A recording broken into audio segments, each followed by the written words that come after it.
इंदौर में भाजपा राष्ट्रीय महासचिव कैलाश विजयवर्गीय का छोटी दिवाली पर अलग अंदाज देखने को मिला। रूप चौदस के अवसर पर कैलाश विजयवर्गीय अपनी पुश्तैनी किराना दुकान को चलाते नजर आए।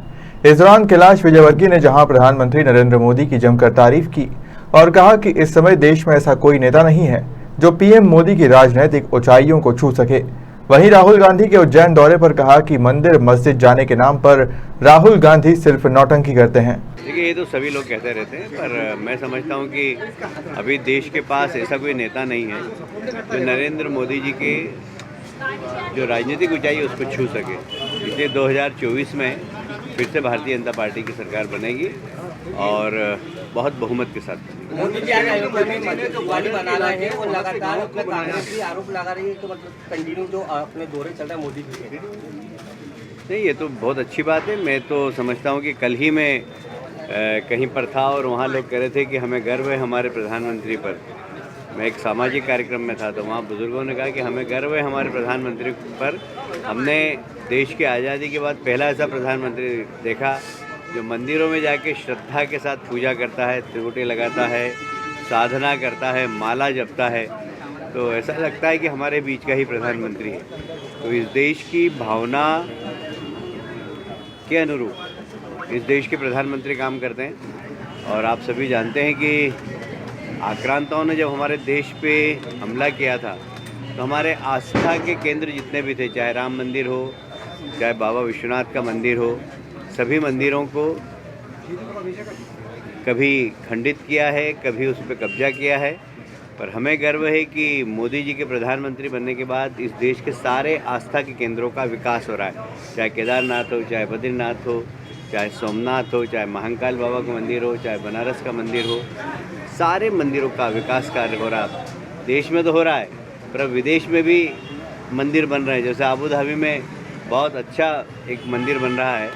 तो ये बहुत हमारे आस्था के केंद्र हैं जो हमारी चेतना को जागृत करते हैं। नहीं, वो तो मस्जिद में भी जाते हैं, मंदिर में भी जाते हैं।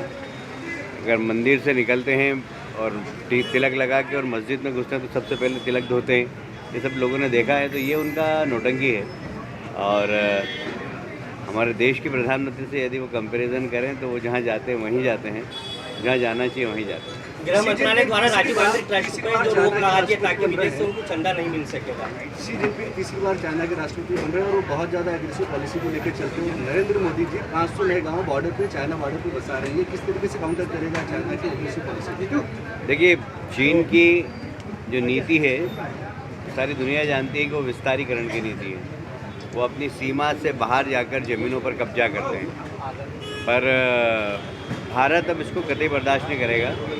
ये न्यू इंडिया है जिसका नेतृत्व मोदी जी कर रहे हैं। और मुझे उम्मीद है कि जब भी कोई इस प्रकार की बात होगी तो हमारे देश के प्रधानमंत्री आँख से आँख मिलाकर बात करेंगे और देश का कोई भी अहित नहीं होगा, ये मुझे विश्वास है। अपने राहुल गांधी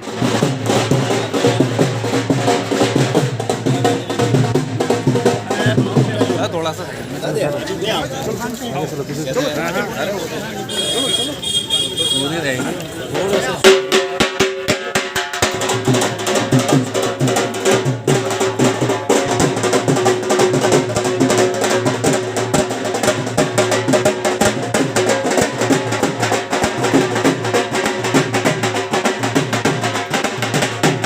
नहीं, महापौर जी से मेरी बात हुई, उन्होंने कहा कि इस प्रकार का कोई टैक्स नहीं लगा है।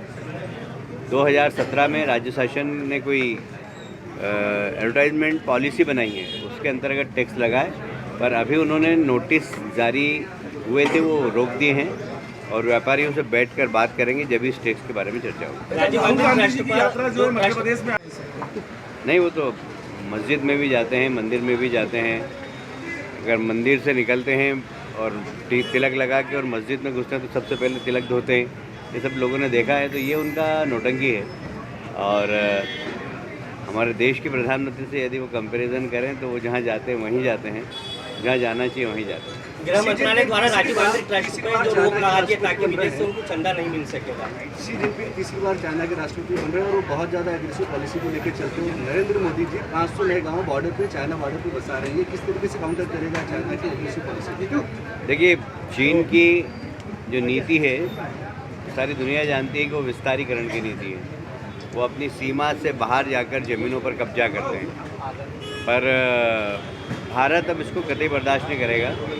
ये न्यू इंडिया है जिसका नेतृत्व मोदी जी कर रहे हैं, और मुझे उम्मीद है कि जब भी कोई इस प्रकार की बात होगी तो हमारे देश के प्रधानमंत्री आँख से आँख मिलाकर बात करेंगे और देश का कोई भी अहित नहीं होगा, ये मुझे विश्वास है। अपने राहुल गांधी देखिए, ये तो सभी लोग कहते रहते हैं, पर मैं समझता हूँ कि अभी देश के पास ऐसा कोई नेता नहीं है जो नरेंद्र मोदी जी के जो राजनीतिक ऊंचाई है उसको छू सके। इसलिए 2024 में फिर से भारतीय जनता पार्टी की सरकार बनेगी और बहुत बहुमत के साथ बनेगी। मोदी जी आज अयोध्या में दिवाली मना रहे हैं, वो लगातार अपने कांग्रेस भी आरोप लगा रही है कि मतलब कंटिन्यू जो अपने दौरे चल रहा है मोदी जी के। नहीं, ये तो बहुत अच्छी बात है। मैं तो समझता हूँ कि कल ही मैं कहीं पर था और वहाँ लोग कह रहे थे कि हमें गर्व है हमारे प्रधानमंत्री पर। मैं एक सामाजिक कार्यक्रम में था तो वहाँ बुज़ुर्गों ने कहा कि हमें गर्व है हमारे प्रधानमंत्री पर। हमने देश की आज़ादी के बाद पहला ऐसा प्रधानमंत्री देखा जो मंदिरों में जाके श्रद्धा के साथ पूजा करता है, त्रिपुटी लगाता है, साधना करता है, माला जपता है। तो ऐसा लगता है कि हमारे बीच का ही प्रधानमंत्री है। तो इस देश की भावना के अनुरूप इस देश के प्रधानमंत्री काम करते हैं। और आप सभी जानते हैं कि आक्रांताओं ने जब हमारे देश पे हमला किया था तो हमारे आस्था के केंद्र जितने भी थे, चाहे राम मंदिर हो, चाहे बाबा विश्वनाथ का मंदिर हो, सभी मंदिरों को कभी खंडित किया है, कभी उस पर कब्जा किया है। पर हमें गर्व है कि मोदी जी के प्रधानमंत्री बनने के बाद इस देश के सारे आस्था के केंद्रों का विकास हो रहा है। चाहे केदारनाथ हो, चाहे बद्रीनाथ हो, चाहे सोमनाथ हो, चाहे महाकाल बाबा का मंदिर हो, चाहे बनारस का मंदिर हो, सारे मंदिरों का विकास कार्य हो रहा है। देश में तो हो रहा है, पर अब विदेश में भी मंदिर बन रहे हैं। जैसे आबू धाबी में बहुत अच्छा एक मंदिर बन रहा है। तो ये बहुत हमारे आस्था के केंद्र हैं जो हमारी चेतना को जागृत करते हैं। देखिए, पीएफआई जैसे संगठन इस देश के अंदर देश की आंतरिक सुरक्षा के लिए बहुत खतरा है। और जिस तरीके से पीएफआई का पूरा एजेंडा देखा है, जिन्होंने हमारे देश के प्रधानमंत्री ने आज़ादी का अमृत महोत्सव बनाया, और अभी जो समय चल रहा है वो अमृत काल का है कि हम आने वाले इन 25 वर्षों में देश को इतना आगे ले जाएं कि हमारा जो सपना है कि हम भारत को विश्वगुरु बनाएं, ऐसा देश बनाएं। पर पीएफआई ने अपने एजेंडे में लिख रखा है कि 2047 तक इस देश को इस्लामिक स्टेट बनाना। मैं समझता हूँ ये एक समाज के लिए भी और सरकारों के लिए भी अलार्मिंग स्थिति है, और ऐसे संगठन के खिलाफ सख्त से सख्त कार्रवाई करना चाहिए। और मैं धन्यवाद देना चाहता हूँ देश के प्रधानमंत्री और गृह मंत्री अमित शाह जी को, जिन्होंने पीएफआई पे प्रतिबंध भी लगाया और उनकी हिडन एजेंडा है और हिडन जितने कार्यकर्ता है उनको खोजने का एनआईए प्रयास भी कर रही है। मैंने पहले ही कहा कि वहाँ पर कांग्रेस में प्रोटोकॉल में गांधी परिवार हमेशा पहले आएगा, पहली बात। दूसरी बात, गांधी परिवार के होते हुए हमने रिमोट प्रधानमंत्री को तो देखा, अब हम रिमोट कांग्रेस के अध्यक्ष को भी देखें। सर, ग्वालियर सिंगरौली में पटाखों पर प्रतिबंध लगा दिया गया, शहरी सीमा में पटाखे नहीं जलाए जाएंगे, कलेक्टर का निर्देश। मैं समझता हूँ कि अब ये तो स्थानीय जनप्रतिनिधि और स्थानीय प्रशासन का निर्णय है। मैं तो उस पर कोई प्रतिक्रिया व्यक्त नहीं कर सकता। बाकी त्योहारों के अवसर पर जनता की भावना का सम्मान करता हूँ। दीपावली के इस पावन पर्व पर आप सभी को बधाई, आपके दर्शकों को बहुत बधाई।